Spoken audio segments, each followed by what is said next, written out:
Welcome to this first video of 2018. It's a very important skill to know how to hire the right people, and you always need to be in the game constantly, looking for new people, looking for the best people that you can find for your company. I've had a bit difficulties finding new employees, and I think a lot of entrepreneurs will experience this. You want to hire the best people that you can possibly find to work in your company, but the absolute best people might already have a job, or they might have started their own company. So sometimes it can be very difficult to find the right people to come work for you in your company.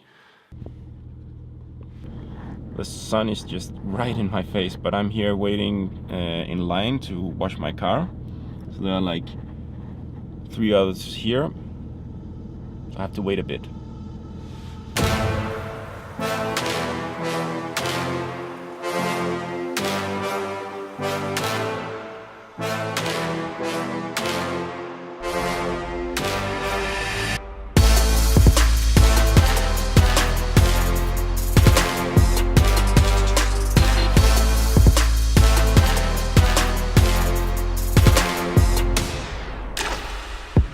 Cars got washed, now I'm moving again. People are used to more interesting stuff than just plain text. So when you write your job position and describe it in just a text version, it will be very boring for potential employees to read this. At least we need to put in a very good picture, and we always try to use a different picture every time, because otherwise it will just be the same picture and people get confused. Use different images to show something new every time you post a new position. We try to use video and images to make these posts a bit more interesting.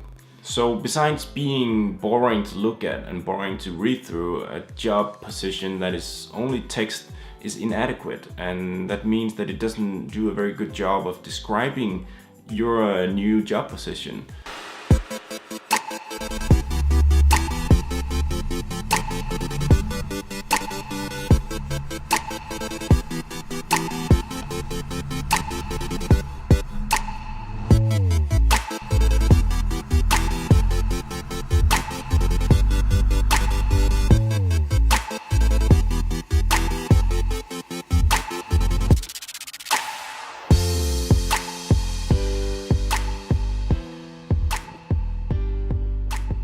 Now I'm ready to go home.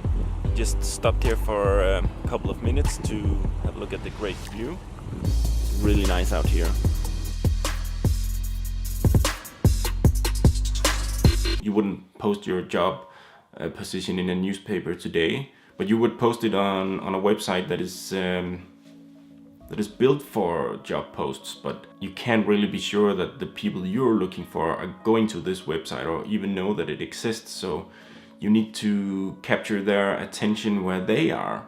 You need to do it differently. You need to post something on the social media where the potential employees are already going through content and are already present. If you post your positions on LinkedIn, they need to be different. They need to be transparent. They need to be authentic. And to do that, you need to have an online presence. Before you do that, you can't just post one job on LinkedIn and you don't have anything on LinkedIn besides that job post. People will go to your profile and try to read about who you are and find out that there's nothing there to read.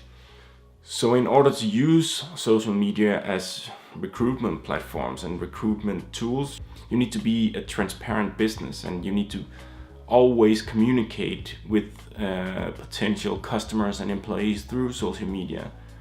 And you need to try to tell both customers and employees who you are and try to communicate what your message is besides just selling products. Nobody wants to come work for a company which main goal is to sell products. So this is kind of the whole package that you need to do. But if you're already doing the other stuff, if you're already trying to communicate what kind of business you run and what your goals are and what your mission is, and what is your why, And then it will be easier to post a job position on social media and actually get other people to share this position.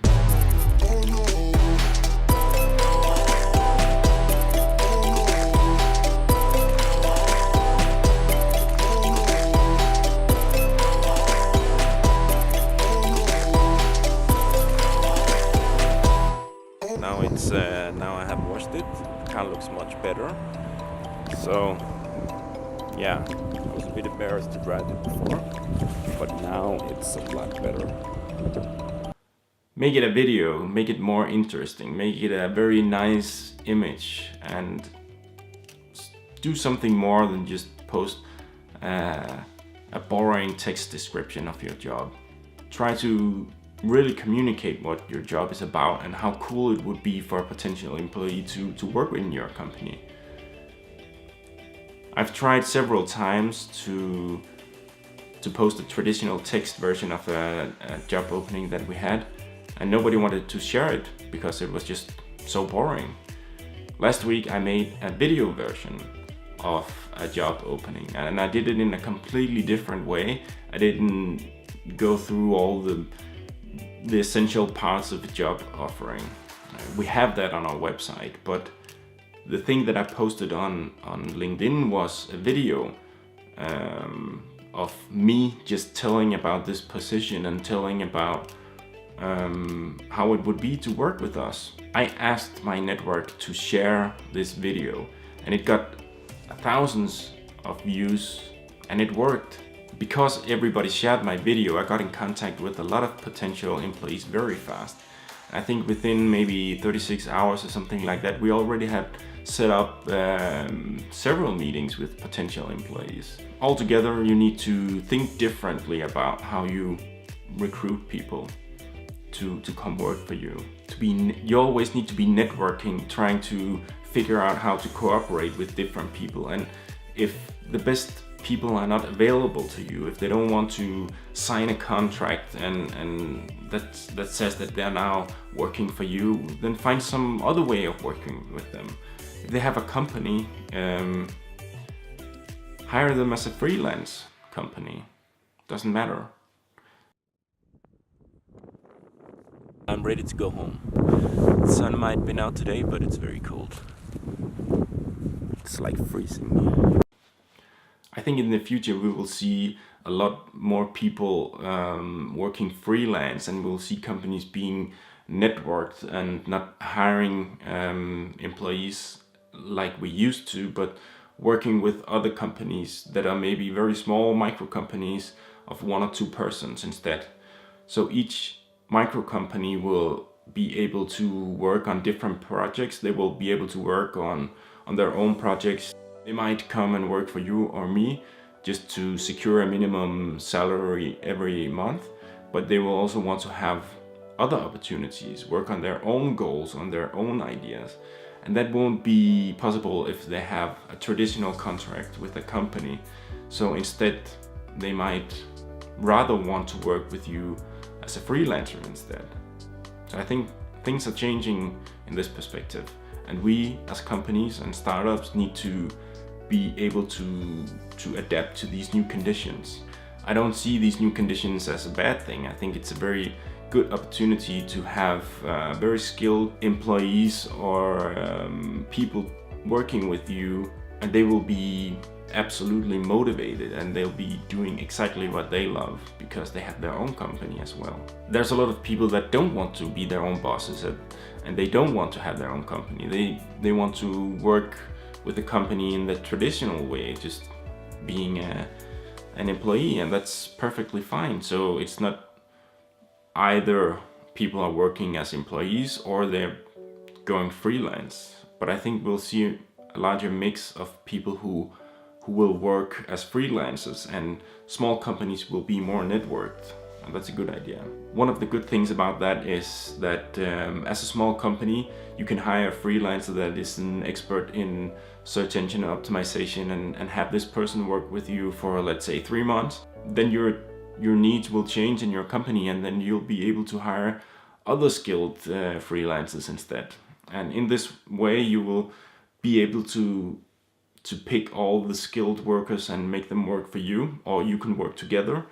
And each of these small companies or each of these people will be highly motivated to work on exactly what you need them to work on. Everybody is aware that we are competing globally. We are competing with companies from all over the world. Competition doesn't know boundaries the same way as it used to. So since we are competing globally, we want to hire the absolute best people that we can. We want to hire world-class talent.